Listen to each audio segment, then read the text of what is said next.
नांदगाव पेठ पोलिसांची कारवाई, तलवारीसह आरोपी अटक. नांदगाव पेठ पोलीस ठाण्याच्या हद्दीत अवैधरित्या शस्त्र बाळगणाऱ्या आरोपीवर पोलिसांनी कारवाई करत तलवार जप्त केली. ही कारवाई पोलीस निरीक्षकांच्या मार्गदर्शनाखाली गुन्हे शाखा व स्थानिक शाखेच्या पथकाने संयुक्तरित्या केली. पोलिसांनी दिलेल्या माहितीनुसार दिनांक 1 एप्रिल 2026 रोजी पेट्रोलिंग दरम्यान गोपनीय माहिती मिळाल्यानंतर सापळा रचण्यात आला.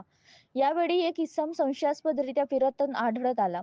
त्याची झडती घेतली असता त्याच्याकडे लोखंड पाते असलेला तरवाल आढळून आले.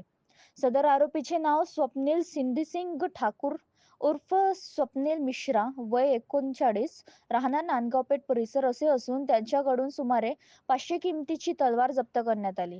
या प्रकरणी नांदगाव पेठ पोलीस ठाण्यात आर्म्स ऍक्ट अंतर्गत गुन्हा दाखल करण्यात आला असून पुढील तपास सुरू आहे.